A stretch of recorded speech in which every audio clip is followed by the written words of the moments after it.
optimal minimalism. At this altitude, I can run flat out for a half mile before my hands start shaking.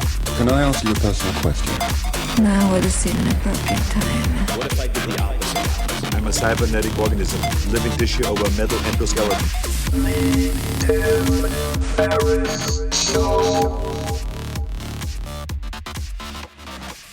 This episode is brought to you by AG1, the daily foundational nutritional supplement that supports whole body health. I do get asked a lot what I would take if I could only take one supplement. And the true answer is invariably AG1. It simply covers a ton of bases. I usually drink it in the mornings and frequently take their travel packs with me on the road. So what is AG1? AG1 is a science-driven formulation of vitamins, probiotics, and whole food sourced nutrients. In a single scoop, AG1 gives you support for the brain, gut, and immune system. So take ownership of your health and try AG1 today. You will get a free 1-year supply of vitamin D and 5 free AG1 travel packs with your first subscription purchase. So learn more, check it out. Go to drinkag1.com/Tim. That's drinkag1, the number 1, drinkag1.com/Tim. Last time, drinkag1.com/Tim. Check it out.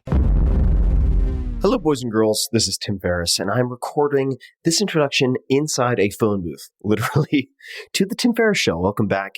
Every episode, it is my job to deconstruct a world-class performer from any given field. It could be sports, chess, entertainment, business, or otherwise. And this episode is going to be a little bit different. This is a follow-up episode by popular demand, and don't worry, it doesn't matter if you've listened to the first episode or not, although you should. So back by popular demand, Caroline Paul returns to the podcast for round 2.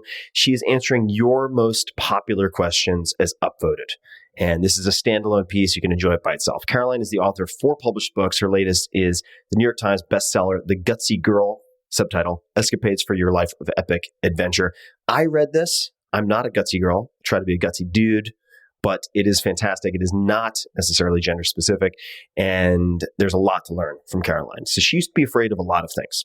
Then she decided that fear got in the way of the life she wanted, one of excitement, confidence, and self-reliance. She has since flown planes, rafted huge rivers, climbed gigantic objects, mountains, Golden Gate, which I don't recommend, and fought fires as one of the very first female firefighters in San Francisco. She is amazing, and she's a very gifted writer and teacher. So in this episode, Caroline answers many different questions and addresses many different topics, including the best starting point for overcoming your fears. There are many times that I can use this myself. How to stay focused in the moment and not let your mind create anxiety and stress. Useful for me this week in particular. Her biggest life-changing experiences, coping strategies for dealing with life's most difficult events, and much, much more. So please enjoy this round 2 Q&A with Caroline Paul. Hi, this is Caroline Paul, and I'm really happy to be back with all of you and Tim on the Tim Ferriss podcast for round 2. And you sent me a bunch of questions, and I'm going to answer some of them. Thanks so much. Let's just dive right in. So No Name asked, if you're trying to change your relationship with fear, where do you start? It's hard to face it when it's breathing down on you. Any tips? Well, first of all, congratulations on changing your relationship to fear. I don't know if you're a woman, but if you are, this is an especially big step because, as I've talked about, I feel really strongly that we as women have been so encouraged to be fearful that it's an underpinning of our life that we're often not even conscious of. So just taking this step is amazing. Here's my tip. It's really straightforward. Micro bravery. Because here's a concept that a great organization calls Girls Leadership really articulated to me, which is that bravery is learned. And like anything learned, it just needs to be practiced. And the way we practice things is to start small. So micro bravery, this is what they call it. I love that. Micro bravery is basically breaking down your fears into either smaller steps or just starting small with any fear. And the reason we want to do that is because, well, first of all, you become aware of what it feels like to be fearful. Because here's the truth, and I think I talked about this on the podcast before, but fear feels a lot like excitement, has the same physiological characteristics of, high heart rate, the sweat, nervous tension.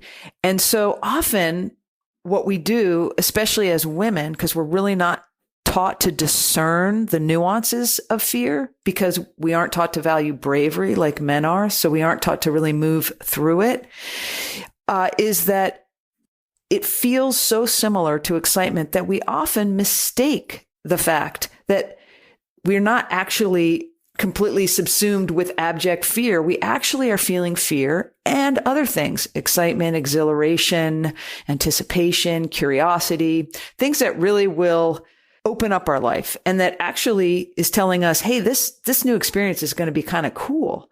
But because, and again, often it's women, we haven't practiced bravery, so we don't really understand what we're feeling in times of stress or when we're pushing outside our comfort zone. So when you practice bravery, and really what you're practicing is micro bravery, you get really comfortable and you start to understand what fear feels like, and you start to discern all the nuances of that emotion. So the second thing you become knowledgeable about is what bravery is, because I think a lot of women don't really have a sense of what that feels like either. In fact, I like to turn around maybe even this question and say, well, it's not really changing your relationship to fear. It's changing your relationship to bravery. And so what we're doing, and I know I talked about this before, is that we are valuing a bravery paradigm instead of a fear paradigm, because I do think we give permission to women to talk about fear a lot and to really emphasize it in ways that make it, that perpetuates it. The last thing you do is, when you're practicing microbravery, you really start to develop a process of moving from fear to bravery. And that process, when you use it in small instances, you can apply when you confront fear in bigger instances. And that can be an emotional fear, and that can be fear at, in your workplace. And that can also be fear in the outdoors. Now, when you practice microbravery, I really want kids to practice it in the outdoors, because it's really fun, the outdoors. And it's a really great way to understand that line between being scared and then excitement and then going to bravery, because it's just more obvious than if you're trying to practice in a more emotional situation. But as adults, I know you already know whether you like the outdoors or not. This is not about like, oh, you have to be in the outdoors to be brave. Not true. You guys who are not so much outdoorsy can practice in at home or in the workplace, small acts of micro bravery. Again, really important. This is something you start small so that you really get to know yourself and bravery better. An analogy might be deciding you're going to run a 5K. You don't just go run a 5K on the day of the race. You practice, and you practice in small increments. You start by walking. Then you proceed to running a little bit. You get the picture. So it's you breaking it down. And in that way, you're training, and you're training to understand your body like a runner, and you're training to understand your own mind. So Haley Harris Bloom asks, Caroline is indeed, oh, thank you. Caroline is indeed incredible. Glad you're bringing her back. Thank you. What suggestions does Caroline have to those who work in the emergency medical community? Well, first I'd say, realize that we are in a Shakespearean profession as emergency responders. And what I mean by that is that all these calls you go on are high drama. It's what you're seeing is death, destruction, betrayal, birth, intrigue. And that's not only a tremendously powerful view into humanity, it's also an opportunity to really make yourself better. I mean, because trust me, if you're out on the streets like I was, you're seeing the vast array of humanity, and in its glory and in all its real sadness, actually. So in some ways, that's really a privilege that, frankly, I think we often forget about. So in order to really be inspired by our job and not burnt out by it, I would say that remember that the small gestures are so important. This is something that I wish that I had been more aware of at the time, and it comes from an experience I actually had. And I had been retired as a firefighter, but I was flying my experimental plane and I had a bad accident. It was humiliating and it was also terrifying. And I was packaged up and put into the ambulance, and I was being taken care of by a young paramedic. I remember his name, Nicholas. And he was so compassionate. He was so caring. He could have been I was old enough to be his mom. But he was so careful with everything he did. He would put his hand on my shoulder. He would lean over me when he talked because I couldn't move because I was in C-spine and packaged really tightly because of my injuries. He would make sure that we saw each other's eyes, and he talked to me, and his tone of voice was so comforting. And I remember he used these endearments with me, sweetheart, dear. And usually I kind of find that annoying, but it was so calming for me. And I was so grateful for how present he was and how careful he was and caring he was. And it made me wonder, like right in that ambulance, was I this good as a firefighter? Did I treat the people that I came in contact with this sort of compassion? And I don't think I ever realized until I was in this accident myself just how scared people are at this moment in their life and how much of a difference one person, one young, handsome, half my age paramedic, how much of a difference he's made. I still remember him all these years later, and I'm so grateful for him. And so it's those gestures, it's those small gestures, it's that being present that matter. I know that person with the heart palpitations is the umpteenth person with heart palpitations that you've probably had, maybe that week. But for her, it's the most traumatic time of her life. And we can make such a difference in that moment. And that is so powerful. The other thing is that we have to make meaning of these calls because often they feel so chaotic and cruel. And I remember a fire that I went to. It was started by a guy who had been sleeping on the couch, and he woke up, and I think he dropped a cigarette. But anyway, the place was on fire, and instead of warning the people in, he just ran out. And this was really disheartening because those 6 people were missing when the fire was out.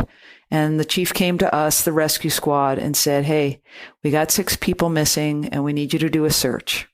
And when you do a search in a house that's had a fire, what you're doing is you're on your hands and knees combing through debris. It's like looking for a contact lens, but what you're looking for is people. You're pushing aside everything. And we found them. We found them in 2 areas. It was one woman and with 2 kids. And then in the other corner of the room, it was another woman with the other 2 kids. And it was really clear by the way they were lying that those women were trying to shield those kids. They had gathered those kids in their arms. They had maybe even went after those kids to try to just be with them when they died. I don't know the whole story, but the meaning I put to it is that those women were heroic. And in those last moments, those women also comforted the children and died together. And it showed me that amid the unfairness and the cowardliness, these women were heroes, and that there was love at the end. And that even in the most stressful of circumstances, like when a fire is barreling down on you, you will gather kids in your arms, and they will be your last thought. And somehow that gives our whole job, meaning. good meaning.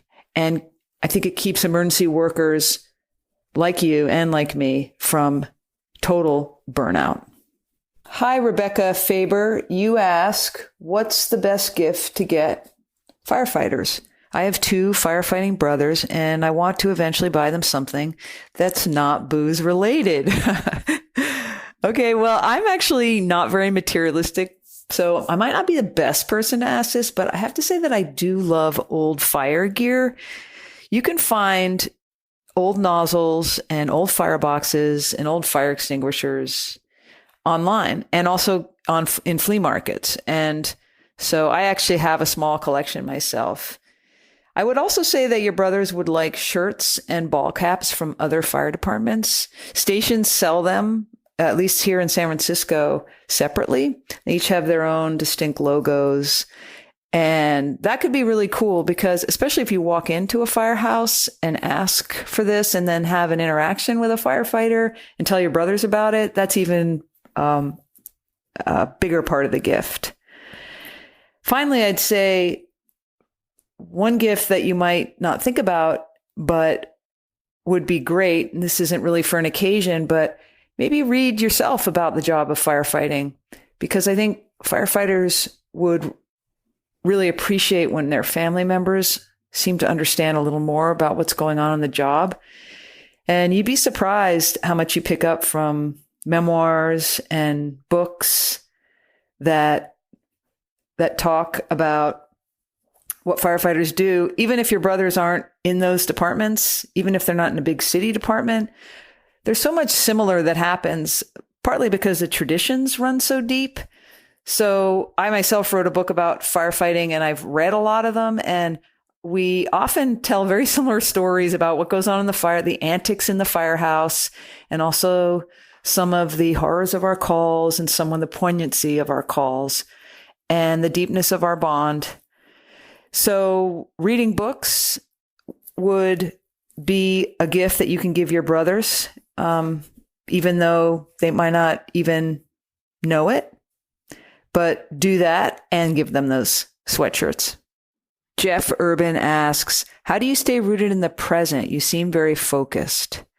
Hi, Jeff. Well, I've always been focused, but I have to say I haven't always been rooted. I am very goal oriented. So if I want something done, I set deadlines and I'm really specific about it.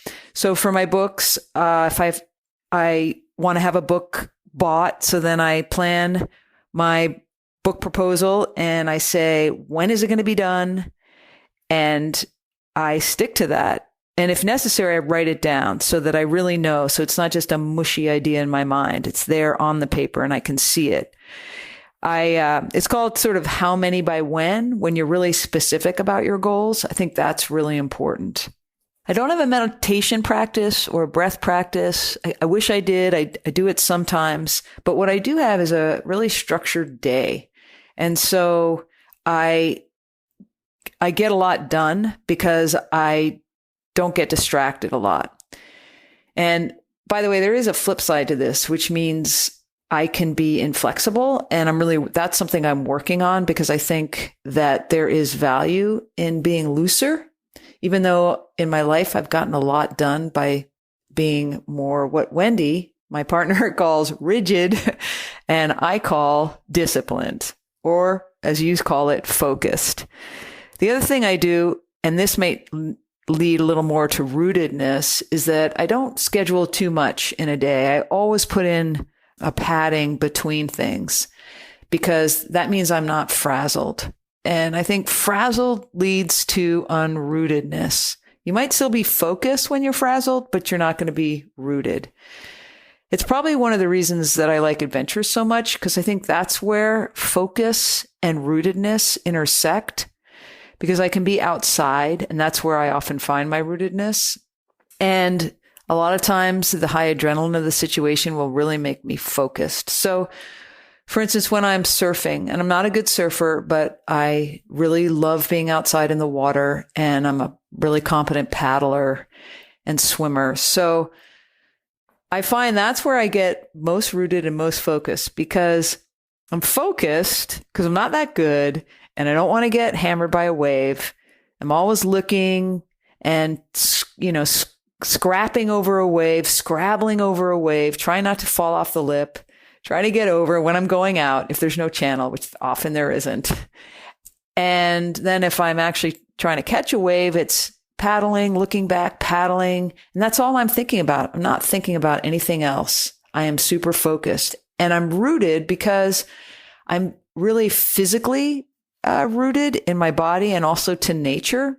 And I just feel quite complete. I'm not really thinking about anything else, but that simple movement of catching the wave, jumping up, trying to move the board, and doing it all again. And partly the simplicity of that movement is also very rooting, and one of the big reasons why I really like surfing, even though I can't really do it that well.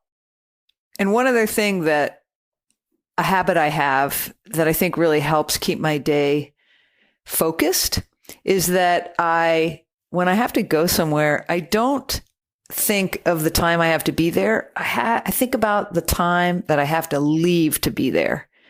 And one more thing on focus and the writing down and having a goal is that, I don't know if you've ever ridden horses, but when I was young, we had horses, and my mother used to say, when you're riding, make sure that you look where you want your horse to go, because your horse can feel where you're looking, and that's what they're responding to. And I think it's the same with us as people.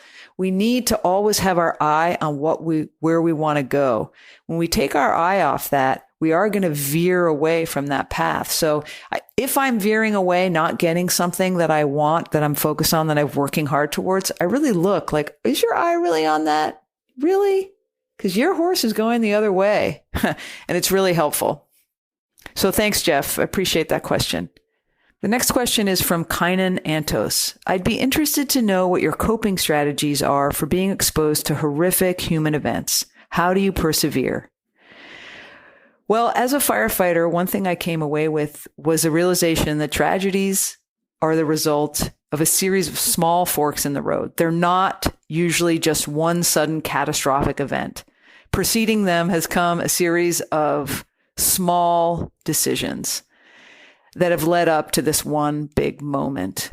And so from this realization that life is very much random and haphazard and chaotic and out of our control as puny humans, I did take some solace in the fact that maybe I could just make those small decisions a little better. And the way I do that is this theory of the checklist.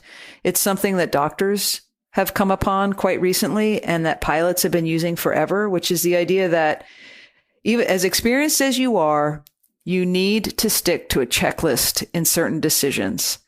Because if you don't, you will one day make a small error, and that will lead to a very big mistake. So as pilots, we walk into our hangars, and I've been flying since I was 18, and I still pick up my checklist and walk to my experimental and go through my experimental using that checklist to make sure it's flyable. And I do not deviate from that, because I know that as a human, as experienced as I am, one of these days I'm going to make a mistake and forget something, and that'll be the day that there'll be a mechanical error. Similarly, I employ this in my sort of day-to-day life in that I always wear my seatbelt. I know that sounds weird, but some people do say like, oh, I'm only going half a block, but I've seen really bad accidents within half a block. But not only that, what I've seen is that there's this erosion where you drive half a block without your seatbelt, and then you get into that habit, and then you start maybe driving across town without your seatbelt. And then you go on a long trip, so of course you put on your seatbelt. But the next time, your trip's not so long and you don't, blah, blah, blah. It gets so that one of these days you're going to make the wrong decision and you're going to have your seatbelt off when that car comes barreling at you. And so that's why I just simply decide that some of these very small decisions I'm going to have under my control, and I'm going to try to make them consistently, not haphazardly, so that when the fates decide to intervene, that I have a pretty good chance of coming out okay. And I really think that was one of the biggest things that I came away with when seeing what you call these horrific human events, and they were, is that they feel whimsical and chaotic and random. But if I can just be really mindful of those smaller decisions, and I'm not overwhelmed by this idea that a piano might fall from a building onto my head, which sometimes seemed to be the way life was for a lot of people, then I could persevere through what you call these horrific events. Thanks so much for that question. Hi, Jason. You ask, how do you recommend avoiding gender bias with kids, i.e. clothes, toys, etc.? I just learned this astounding fact, and that is that many of the G movies that the little kids in our lives are seeing completely underrepresent women and girls by a large proportion. So this sort of gender bias is starting really, really young.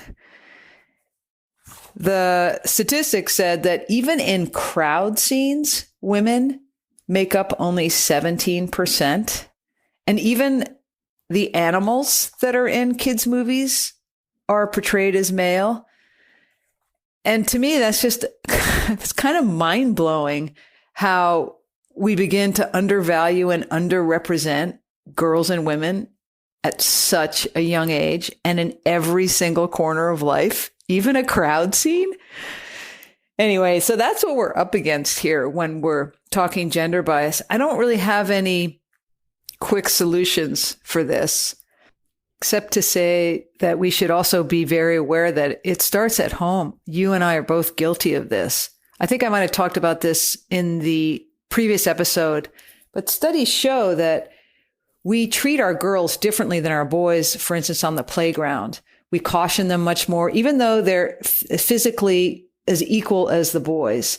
We already have an idea of their abilities or their inabilities.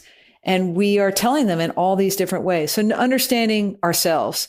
So for instance, one thing that drives me crazy, and I'm especially sensitive to this, is when people use the word fireman.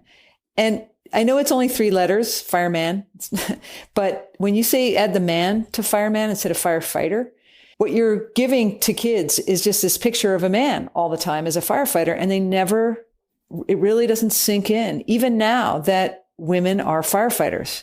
And same with policemen and police officers. It's police officers, because when you say policemen, you are giving an idea that men are the only gender that can be police officers.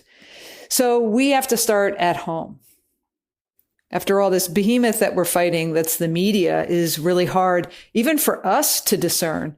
I don't know if you realize how underrepresented women are in adult themed films too. In PG and R-rated films, we are hardly ever stars. Our professions suck on film. We usually don't speak. And when we do, it's usually about our relationships or, even if you're the star, often if you're in a scene with men, they will speak more. They will be given more lines. And none of this is malice. This is all unconscious stuff that we're perpetuating.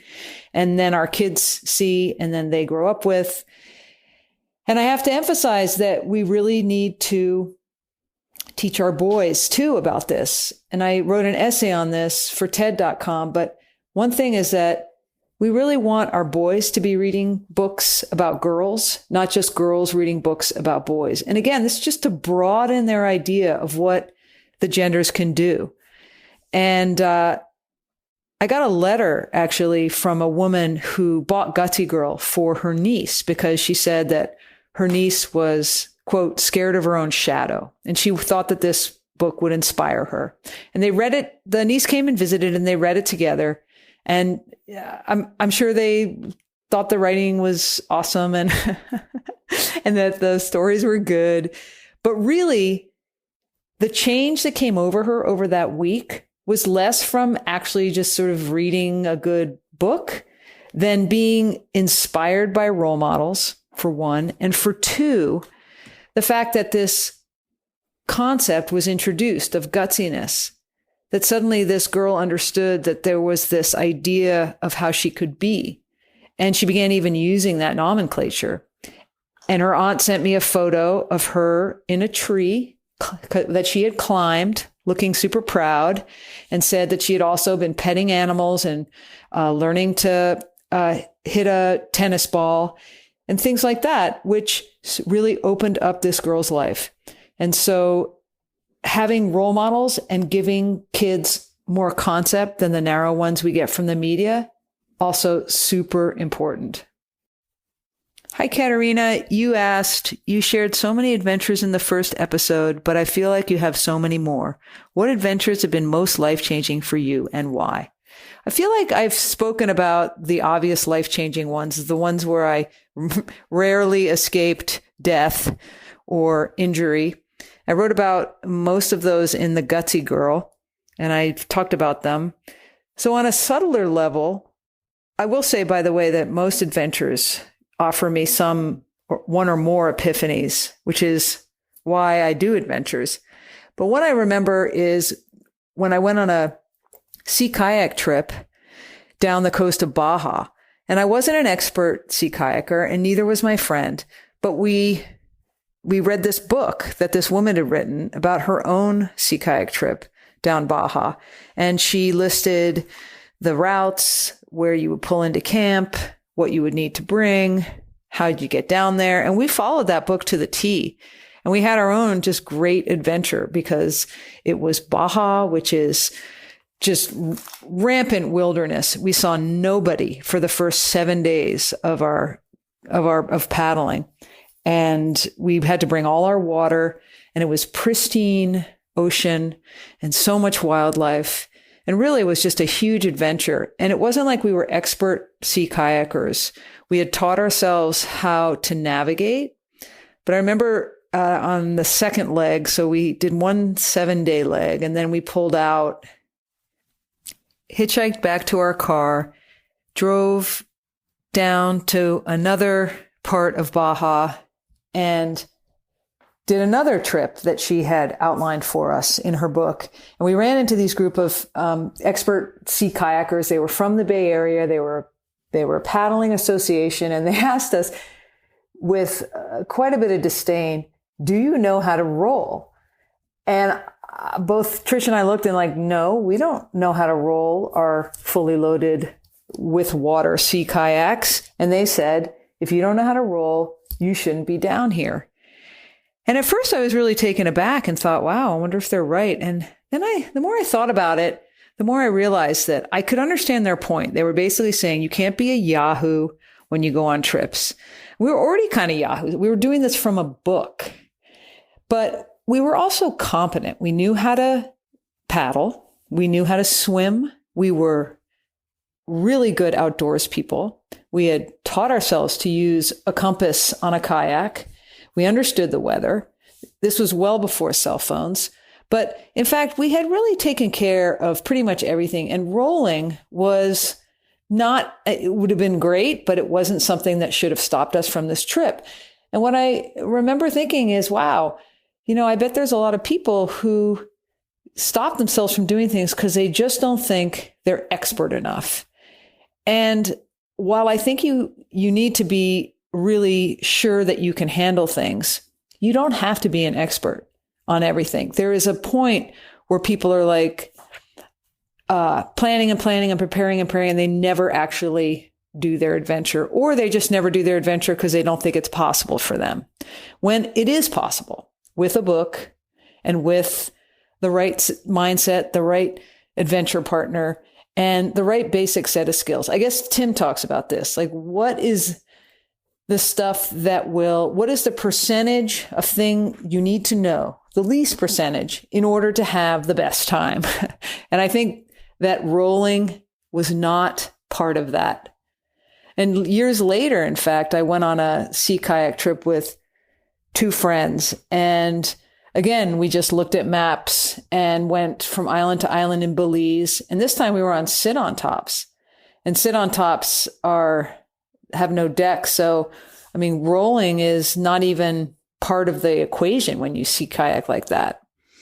So I would say that in terms of life changing, it made me realize that, inertia is a powerful force to stop you from having adventures, because if you can get some time off work and get a little money together and have the right person, all the other tools are at your fingertips. At least they were for me. And for that, I'm super grateful. Hi, Samit Talwar. You have a ton of questions. That's nice. But you're going to ask one, it looks like. One would be about your nighttime routine. How do you slow down at night and prepare for the next day? Well, my nighttime routine is to try to get to bed as early as possible, because I'm the most productive in the morning and I'm not a night person. So in some ways, my night routine isn't of use because I just simply get tired. I don't sleep that well, but I do get tired. So a couple things. I don't drink water after a certain time. So I have to get up in the middle of the night to pee. Do not do that. I also don't look at screens about a half hour before I go to sleep. After the show, when I talked about how difficult it was for me to get a good night's sleep, I got some people getting in touch with me about sleeping well, which is my next step to look into. But for now, my major concern is always my morning, because I really, really want to feel good in the morning. Thanks for your question. Hi, Kelsey. You ask about flying. You say, you mentioned in episode 1 about flying, but I was curious, why did you start flying? I think I started flying because I remember one very specific flying dream when I was a kid. I was flying like Superman, which is what we used to watch when we were kids. And it was over a city at night. So it was all lights. And it just looked so beautiful. And I think I always had that in my mind, as well as the fact that flying seemed to be the utmost adventure.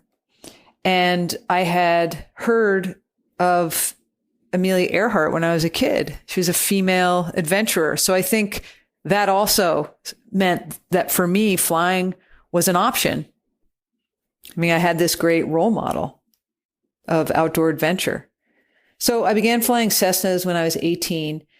And even though I love that feeling of loosing from the earth and looking down and seeing that panorama below, flying Cessnas never really made me that intrigued, because as I say in the book, it wasn't really like flying like a bird.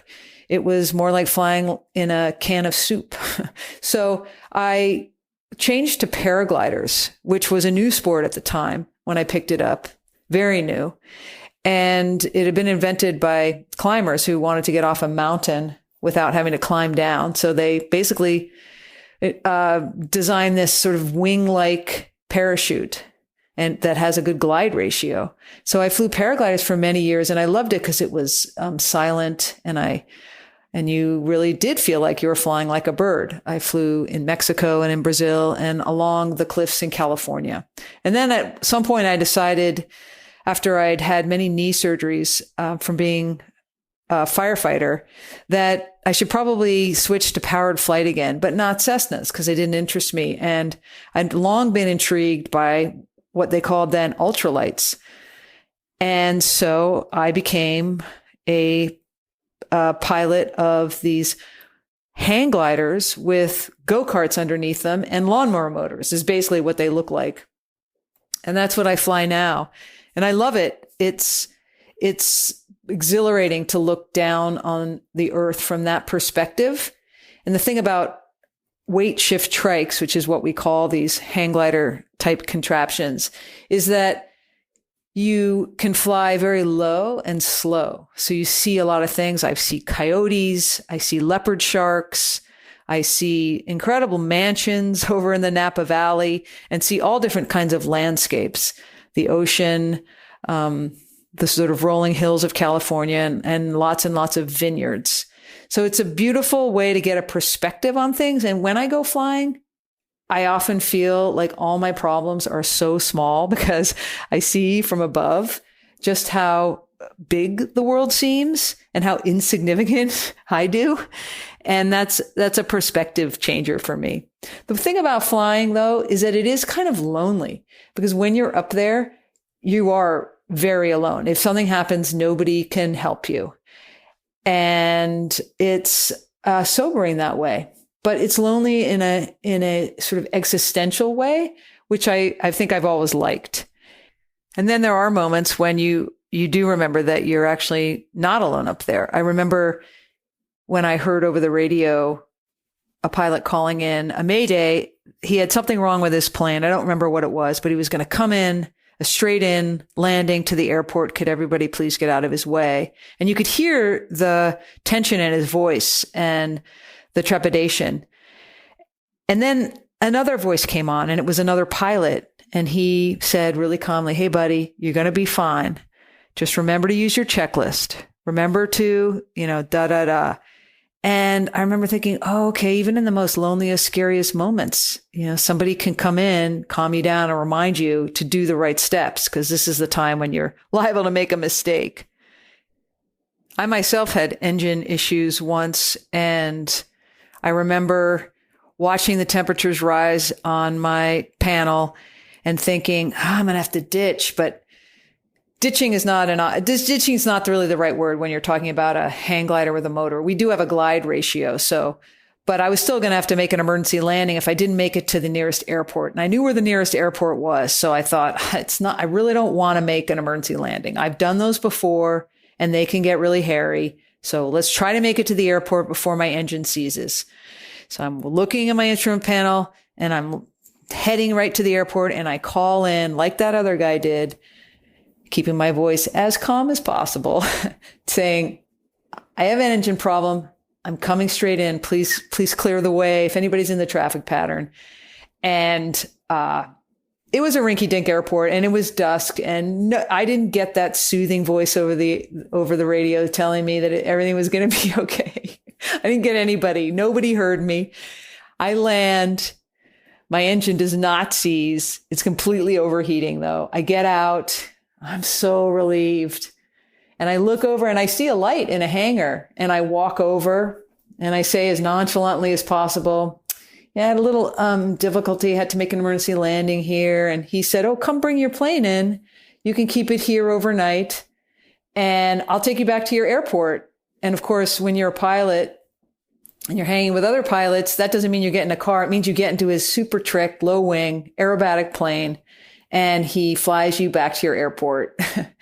And you realize at once, first of all, how close that call was. And secondly, what a great community pilots are. So flying has really offered me not only adventure, and moments of poignancy and moments of relief, but also these moments of great camaraderie. Hi, William Yancey. You want to know, was there any moment when you became trapped or needed rescue yourself? And how did this affect you? And how did you move forward from there? When I was a firefighter, I never needed anybody to rescue me. And in most of my adventures, when I did get myself into a hairy situation, I did get myself out. But there was one instance on the mountain of Denali where I did need rescue. And it taught me a very huge lesson, actually two, in fact. I talk about this incident in my book, The Gutsy Girl, so I'll be quick about it. And if you want to read about it, please pick up the book. But Denali is a mountain in Alaska, and it's known to mountaineers for its very dangerous weather. But the year I went actually twice, but this one year I went as a volunteer to help the park rangers at base camp at 8,000, because one of my very good friends, Eric, was one of the kick-ass emergency rescue paramedics. Very brave guy, super great mountaineer. So it was me, Trish, and Eric. And that year was really warm. So we decided that we would ski from base camp at 8,000 to 14,000 because this terrible weather Denali was known for suddenly wasn't happening. So we began our ascent using skins and rope together like mountaineers do. And the nightmare happened. Eric fell in a crevasse, and I was only competent in rope rescue because I had been a longtime member of Rescue 2, and we were very well trained in rope rescue. But there's a big difference in performing rope rescue when you're an urban firefighter with 10 of your friends who've trained with you, and there's a big fire engine with a big bumper that you can attach your rope to as an anchor. In this situation, it was just snow. And so I had to set up an anchor to stabilize Eric and Trish, who were both on the rope, and pull Eric up, who was not responding. And so for all we knew, he was dead. And making an anchor in that kind of snow was so brutal for me because the snow was so soft. What I learned was that because I wasn't experienced, I was relying on my narrow range of knowledge to set this anchor. And all the traditional methods weren't working well because how soft the snow was. And sometime in the middle of this terrible ordeal where we're setting up an anchor and beginning and not a anchor that we were sure of in the end, and then trying to begin our leverage system to pull Eric up, Trish yells that there were climbers coming and that they could help us. And the first thing I said to her is, no way. We're doing this ourselves. Now, my friend Eric is dangling at the end, unresponsive in a deep crevasse. We know he's badly hurt, if he's not dead even. And the first thing I think of when I see rescue is, no way, we have to do this ourselves. Hurry up. That is a wrong attitude. And Trish was rightly really angry at me and said, we're in trouble and we need these people. And she was right. And even though as an outdoors person, I have a very strong belief that we have to get ourselves out of the situations we get ourselves into, well, I was not doing it and we needed the help. And sure enough, these climbers come and they give us the look of disdain that we deserved for being unable to handle these conditions that were unexpected and difficult. And they pulled Eric out. And when he got to the surface and gained consciousness, he had a very bad head wound and was not altogether there. But the first thing he said to me is, do not call a helicopter. Please do not call a helicopter. I'll ski down. And I looked at him and I knew exactly where he was coming from. He didn't want to be rescued either. He didn't want to be humiliated in front of his peers. He knew that if you were an outdoors person and you got yourself into something, you had to get yourself out. So he wanted to ski down. And I just looked at him and I said, I know, honey. I know exactly what you're talking about, but we're calling that helicopter. So there's a lot of lessons on pride there. And look, I might have been, fine rope person because I was a firefighter in a big city. But what I lacked was the specific experience on the mountain. And so what I didn't have was a nimble mind.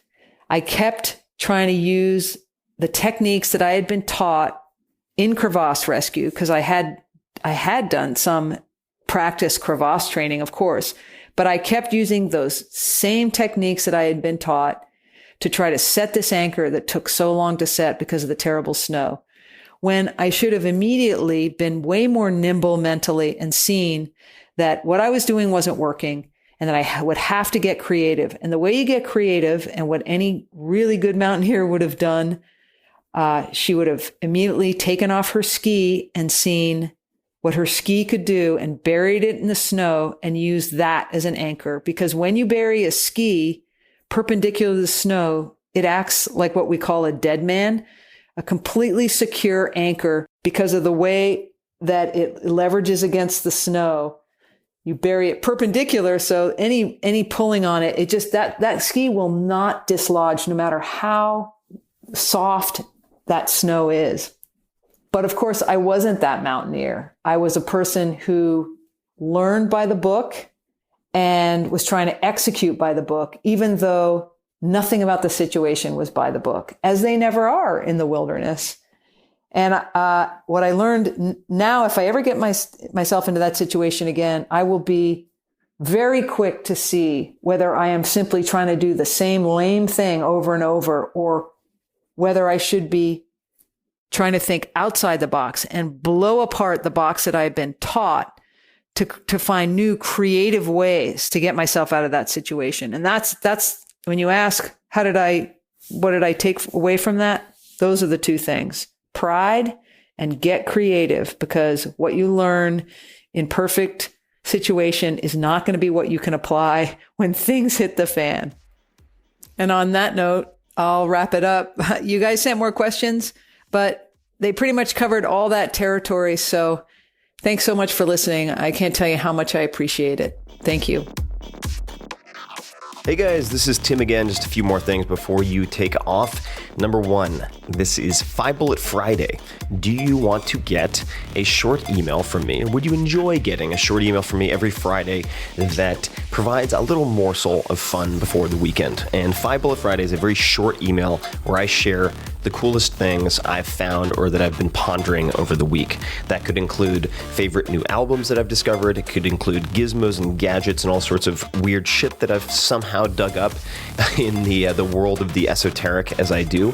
It could include favorite articles that I've read and that I've shared with my close friends, for instance. And it's very short. It's just a little tiny bite of goodness before you head off for the weekend. So if you want to receive that, check it out. Just go to 4hourworkweek.com. That's 4hourworkweek.com, all spelled out, and just drop in your email and you will get the very next one. And if you sign up, I hope you enjoy it.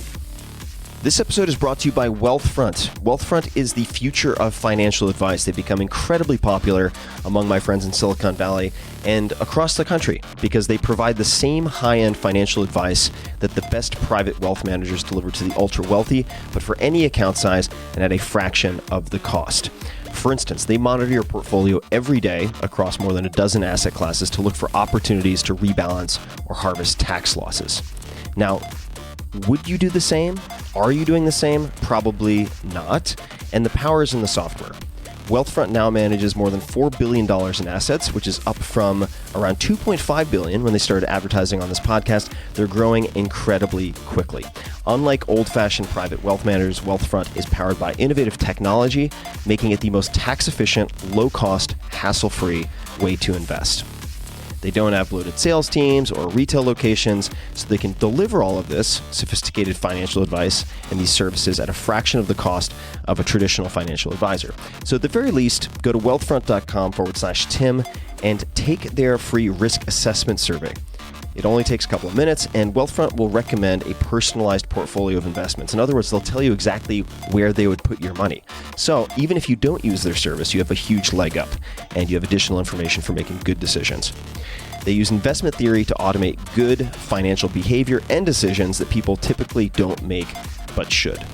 So go to wealthfront.com/Tim to get your first 15K managed for free, or just to get more details. Check it out, wealthfront.com/Tim. This episode is brought to you by Four Sigmatic. I reached out to these Finnish entrepreneurs after a very talented acrobat introduced me to one of their products, which blew my mind in the best way possible. It is mushroom coffee. What on earth is this? Well, it includes chaga mushroom, very powerful antioxidant, considered a superfood. I was introduced to chaga by Laird Hamilton, the king of big wave surfing of all things. And it includes another mushroom that is considered a nootropic, a smart drug, and this is lion's mane. In the entire packet, you just add it to hot water. It tastes like coffee. There is only 40 milligrams of caffeine, so less than half what you would find in a cup of coffee. So I do not get any jitters. I do not get any acid reflux or any type of stomach burn. And it put me on fire for an entire day. And I only had half of the packet. So this stuff is really amazing. People are always asking me what I use for cognitive enhancement. Right now, this is the answer. So it is legal. It will not give you visuals. That's something else. And you can try it right now by going to foursigmatic.com/Tim. That is foursigmatic, SIGMATIC, foursigmatic.com/Tim, and use the code TIM to get 20% off your first order. If you are in the experimental mindset, I do not think you'll be disappointed. foursigmatic.com/Tim.